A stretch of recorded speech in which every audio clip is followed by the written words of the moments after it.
আনতুমুল আতিব্বা ওয়া নাহনুস সায়াদালা, আমরা হলাম ডাক্তার। আনতুমুল আতিব্বা ওয়া নাহনুস সায়াদালা, তিনি বললেন যে আপনারা হলেন ডাক্তার আর আমরা হলাম ওষুধ বিক্রেতা, ফার্মেসি, আমরা ওষুধ বিক্রি করি।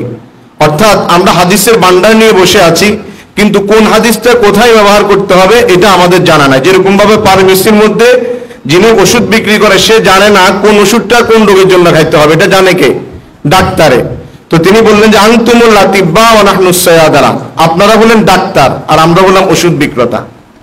ঠিক তেমনি ভাবে আমরা এখানে অনেক বড় বড় আলেম আছেন, হাদিসের জগতে হাদিস পড়ান, ফিকহের কিতাব পড়ান, কিন্তু আমরা জানি না যে সূরা ফাতিহা কয়বার পড়ে কিভাবে এটাকে ব্যবহার করলে রোগী সুস্থ হবে। এটা আমরা পড়াইছি, এটার ব্যাখ্যা জানি, সবকিছু জানি, কিন্তু ব্যবহারের নিয়মটা জানি না। তো এই ব্যবহারের নিয়মটা, এই রুকিয়ার এই জগৎটাকে আমাদের জন্য অত্যন্ত সহজভাবে, সাবলীলভাবে আমাদের জন্য সহজ করে তুলেছেন আখলাকে সাহাবা সম্মানিত চেয়ারম্যান সাহেব। এই জন্য আমাদের কাজ হলো চেষ্টা করা, আস-সা'য়ু মিন্নি ওয়াল ইতমামু মিনাল্লাহ, আমাদের কাজ হলো চেষ্টা করা। আল্লাহ তাআলা বলছেন ওয়া লাইসা লিল ইনসানি ইল্লা মা সা, চেষ্টা ব্যতীত আল্লাহ কোনো কিছু দেন না। তো উনি আমাদের জন্য চেষ্টা করে, ফিকির করে, গবেষণা করে আমাদের জন্য সহজ করে তুলছে। এখন আমাদেরকে একটু চেষ্টা করতে হবে যে আমাদের এই কাজটাকে আমরা আরো কিভাবে আয়ত্ত করতে পারি। চেষ্টা ব্যতীত কোনো কাজ হয় না, এজন্য আমরা চেষ্টা যদি করতে পারি ইনশাআল্লাহ আমরা সফল হতে পারবো। আর এই জগতের মধ্যে কৃপণতা বেশি, অর্থাৎ অন্যকে শিখাতে চায় না, বা ওদের মুখে শুনে কথা যে তিনটা জিনিস এমন আছে এগুলো যত অন্যকে দেয়, বিলি করে, তত এটা আরো বাড়ে। এক নম্বর হলো আগুন। আগুন যত আপনি আরেকজনকে দিবেন, একজনের থেকে আরেকজন নিতে নিতে যতই না, এটা কোনোদিন কমে না, আরো বাড়তে থাকে। কথা বাস্তব কিনা বলেন? আরেকটা হলো দোয়া, এটা যত করে তত বাড়ে, এটা কখনো কমে না।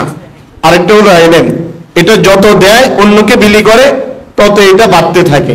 এই তিনটা জিনিস এমন, এটা যত আপনি অন্যকে দিবেন তত এটা বাড়বে, আপনার আমলের পাল্লা ভারী হবে এবং এটার প্রতি আপনার ইয়াকিন আর বিশ্বাসও বাড়তে থাকবে। তো এই জন্য আমাদের এই জগৎটার মধ্যে অনেকে আলোচনা করছেন এর আগে যে এখানের মধ্যে কেউ কাউকে শিখাতে চায় না। তো আমাদের জন্য এই ফোনটাকে সহজ করে সাবলীল ভাষা আমাদের জন্য তুলে নিয়ে আসছেন এবং আমাদের জন্য এটা একদম উন্মুক্ত করে দিয়েছেন, যে একদম ফ্রিতে আমাদেরকে শিখিয়ে দিচ্ছেন। তো এটা আমাদের জন্য শুকরিয়ার বিষয়। আল্লাহ তাআলা আমাদেরকে এই নিয়ামত পেয়ে আমরা নোয়াখালীবাসী গর্বিত যে আমাদের নোয়াখালীর মধ্যে এই ধনটা আমরা পেয়েছি। তো এই জন্য আমরা আগামীতে আমরা নোয়াখালীবাসী যাতে এখান থেকে আরো উপকৃত হতে পারি, আল্লাহ তাআলা আমাদের সকলকে তৌফিক দান করুন এবং আখলাকে সাহাবার দিন দিন সফলতা উন্নতি কামনা করে আমি আমার বক্তব্য শেষ করছি। আসসালামু আলাইকুম।